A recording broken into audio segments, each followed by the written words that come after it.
o papo agora, como já tínhamos antecipado aí na nossa preliminar do programa, eu vou bater um papo com o presidente do SINDAG, Sindicato Nacional da Aviação Agrícola, direto de São Paulo, da cidade de Orlândia, Tiago Magalha. Tiago, muito bom dia, obrigado por atender a acústica, tudo bem? Bom dia, Fábio, tudo bem?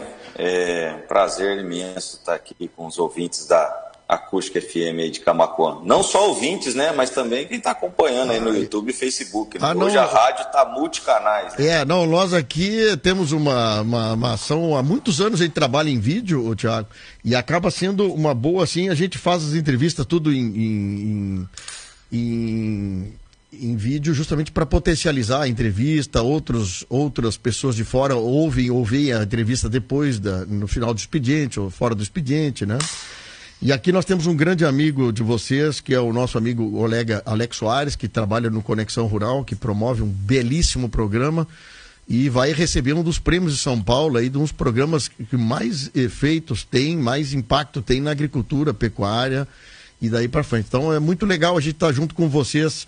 E eu queria ver contigo o seguinte, no verão agora, na região de São Borja, o ex-presidente da FAMURGS e prefeito de São Borja, Eduardo Bonotto, fizeram umas ações muito grandes lá em São Borja, naquela região de São Tomé, que incendiou lavouras. Foi um negócio, assim, horroroso de acontecer ali. E naquela época eu falei com o Eduardo sobre, daqui a pouco, pedir ajuda para a aviação agrícola no que diz respeito ao combate ao incêndio, né? Aos incêndios. E ele disse que já estava fazendo contato, porque era muito legal. Vocês fizeram uma ação aí com a questão do gafanhoto também, dentro da Argentina, houve aviação que trabalhou nisso, vocês trabalharam no Rio Grande do Sul. Então, se tem muita coisa para falar sobre o papel da aviação agrícola, não só da colocação de semente, de ureia, fertilizantes na lavoura, herbicidas, mas também esse trabalho que agora vocês estão cadastrados, estão liberados para poder fazer ações, utilização dos aviões agrícolas para combate em grandes incêndios. Eu queria que tu contasse para nós toda essa introdução que eu fiz, como é que ela se desdobra daqui para frente, Tiago?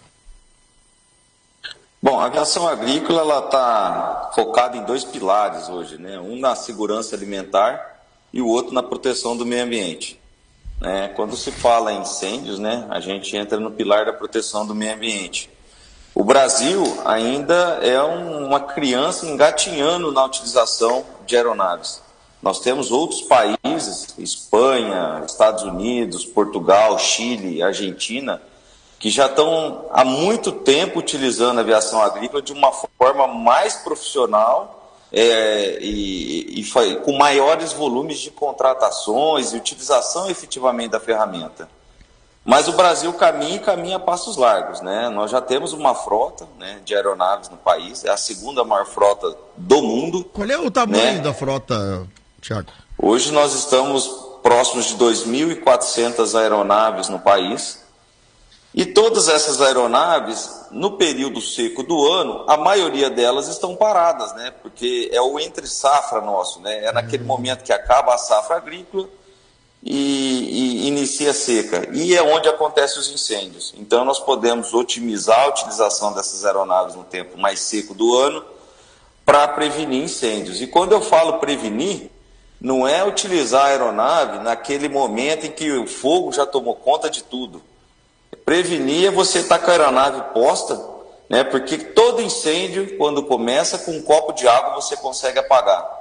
E qual que é a diferença da aeronave com relação ao caminhão-pipa e um trabalho de solo que é feito, que é importante também o trabalho de solo, mas qual que é a diferença da aeronave? Quando está começando um incêndio, que você com um copo d'água poderia ter apagado, se você demora 1 hora para chegar com o caminhão, por causa dos acessos a esse local, com o avião você chega em 15 minutos, 10 minutos. E poderia resolver esse incêndio antes mesmo dele ter se alastrado. Então essa que é o foco e esse que nós estamos tentando mostrar para a população, para o pessoal que contrata, para o setor público, para o setor privado, a importância de utilizar essa ferramenta na prevenção, para não deixar que esse incêndio se torne gigantesco, assim como aconteceu aí no sul, que se tornou um incêndio praticamente incontrolável. Depois que o fogo se alastra, é muito difícil de controlar. Eu acompanhei a história de São Borja, ali de Santo Tomé, bombeiros, todo mundo da região todo ajudando, né? Mas uma coisa que chamou muita atenção foi a questão dos gafanhotos, né? Isso que aconteceu na Argentina em especial, e nós aqui entramos em alerta máximo no Rio Grande do Sul sobre isso, né? E eu vi como foi interessante a aviação agrícola trabalhar também nesse combate, né?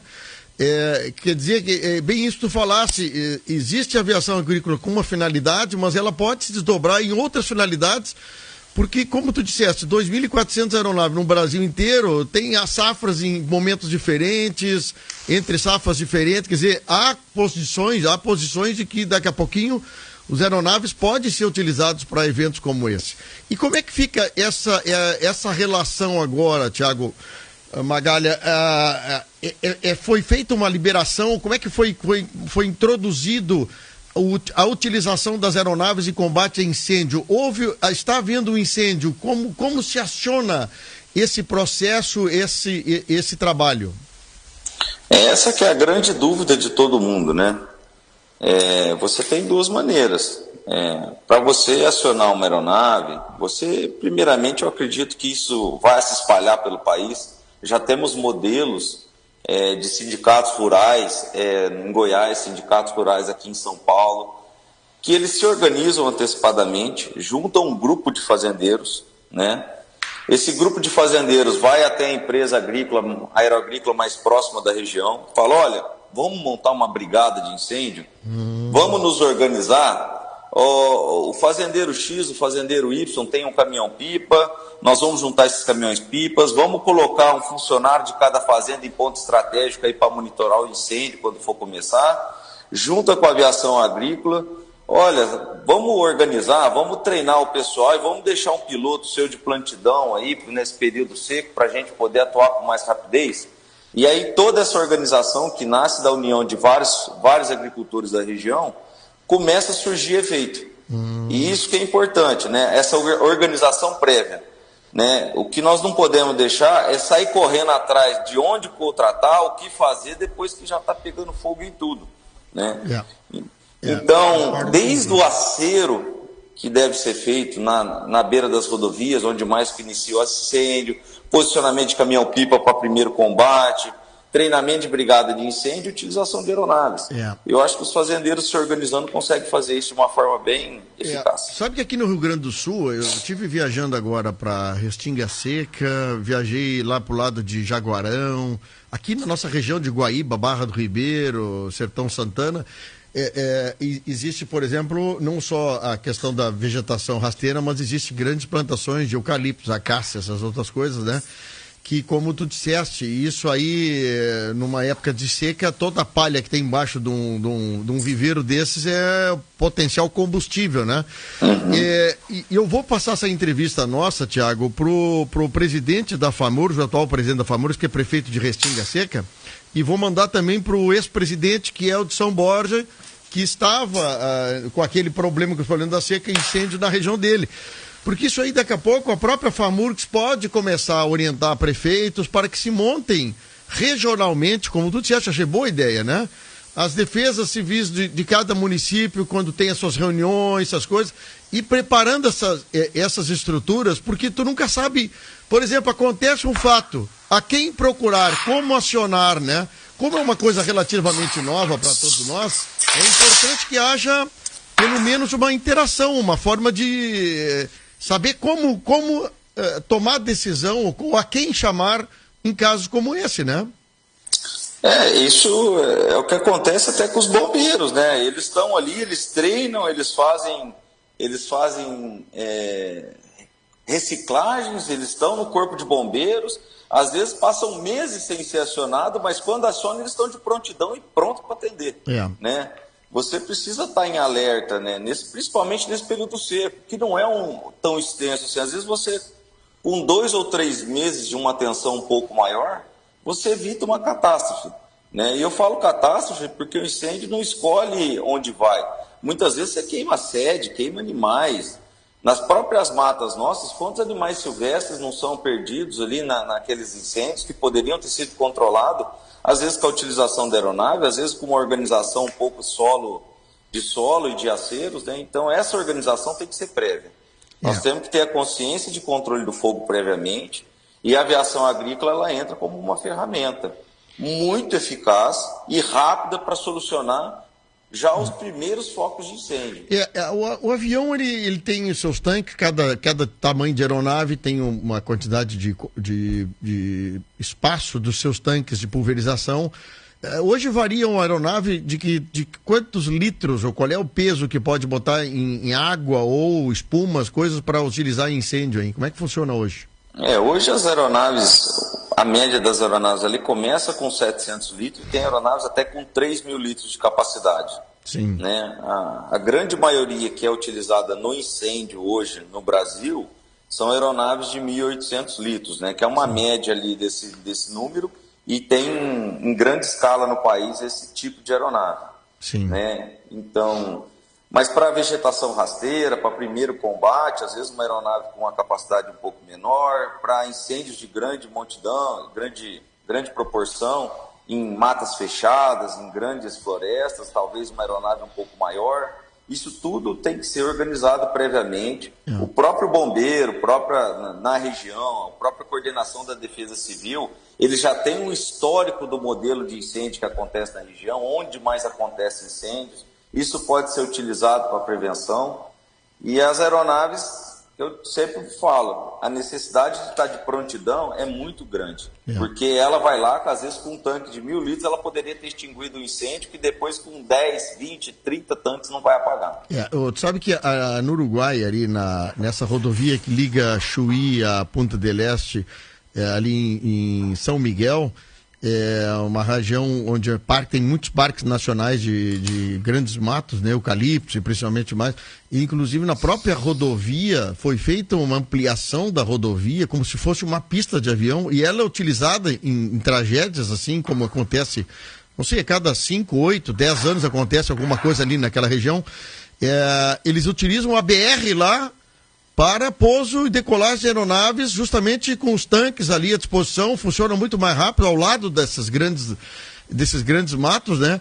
Eu digo assim, a quantidade de tragédias levou o governo uruguaio a preparar, inclusive, rodovias para receber aeronaves, né, Thiago? Quer dizer, eu acho que é interessante se falar nisso, se conversar nisso, porque quantos milhares de hectares e milhares de hectares de não só lavoura, mas de vegetação, de mato, animais, desapareceram nessas incêndios que estão tendo no Brasil, né?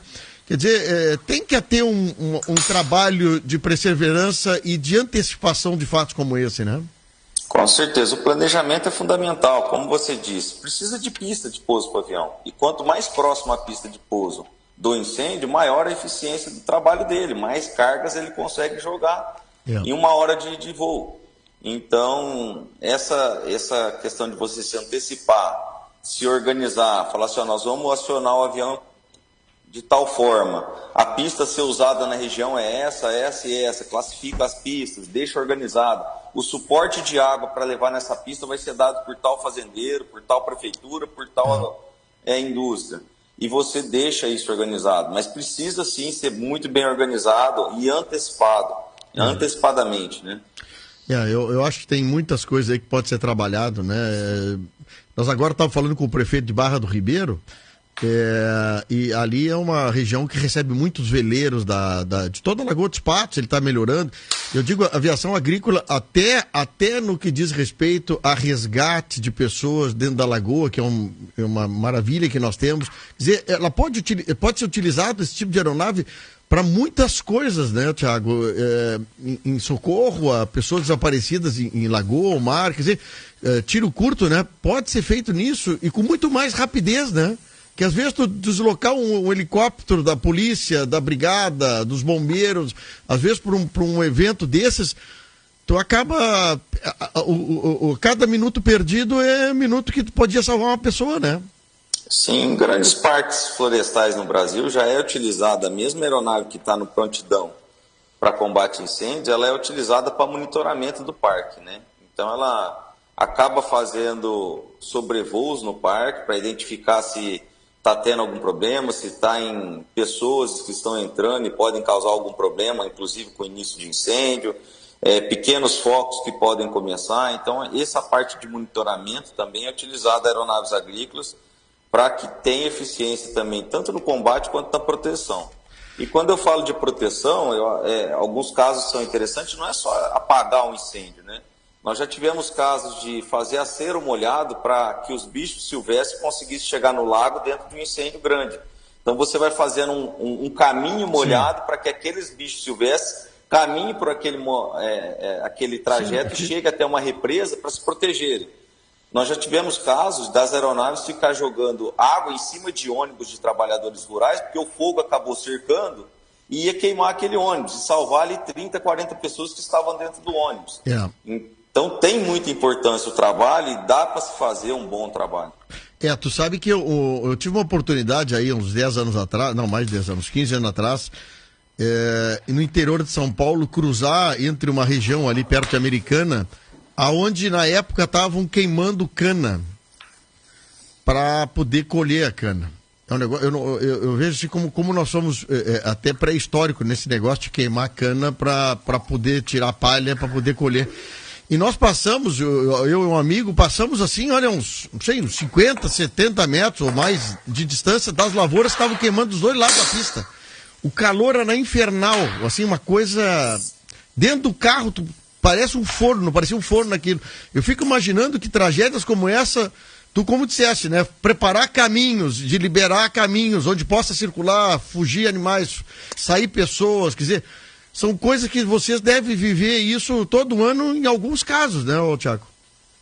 Sim, e em São Paulo a questão do incêndio ela se agravou porque antigamente, quando era liberado a queima da cana-de-açúcar, você acabava queimando tudo e aquela palha também era queimada. Hoje, com a colheita mecanizada e a proibição da queimada da cana-de-açúcar, se sobra uma palha que fica seca, né, em cima da terra. Aquela palha ela não é removida porque ela beneficia muito o solo. Ela evita crescimento de plantas daninhas, segura a umidade, os nutrientes do solo. Então ela fica, só que ela tem um perigo de incêndio imenso. Qualquer fagulha cria um fogo, e aquele fogo naquela palha ele pode se expandir para uma mata. Por isso que a necessidade de monitoramento é grande. Isso acontece não só aqui, mas também no Mato Grosso, no plantio direto. Né? Às vezes aquela palhada de milho, aquela palhada da soja que sobrou também na terra que eles deixam para poder reter a umidade do solo e nutriente, que é bom para a terra, acaba podendo ter um risco de incêndio. E você ter uma aeronave de prontidão nesses casos, porque o fogo na palhada, se você pegar ele logo no começo, você extingue ele. Você só não pode deixar ele alastrar. Mas eu achei muito interessante esse papo aí. Há por parte do Sindicato Nacional da Aviação Agrícola uma montagem de um processo, por exemplo, que daqui a pouco o governo do estado do Rio Grande do Sul, em caso de uma tragédia dessas, poder contratar o serviço ou das empresas ou através do sindicato. Vocês estão preparando isso, Tiago? Já existe modelos de contratação por estados, né? Então, por exemplo, o estado de São Paulo ele já faz a contratação de 9 aeronaves aqui por estado. No estado do Mato Grosso do Sul, eles fazem a contratação e é o próprio estado adquirir uma aeronave, o IMASUL, agora. No estado do Mato Grosso também existe contratação de aeronaves e também existe aeronaves próprias operadas pelo estado. O estado da Bahia, o estado de Minas Gerais. Então, são vários estados que já têm esse modelo de contratação para poder utilizar as aeronaves, principalmente, no caso dos estados, eles focam nos parques estaduais, florestais, e naqueles incêndios que têm risco de interface campo-cidade, né, que pode chegar na cidade e causar um grande problema. Teria que pensar alguma coisa no estado do Rio Grande do Sul. Falei com o Tiago Magalha, ele está em Orlândia, presidente do Sindicato Nacional da Aviação Agrícola. Tiago, muito obrigado pelo esclarecimento, obrigado pela entrevista, viu? Um abraço para vocês aí, sucesso no trabalho da aviação agrícola, que está fazendo a nossa agricultura, nosso Brasil, ser destaque também a nível mundial. Obrigado, viu, Tiago? Obrigado você. Um abraço.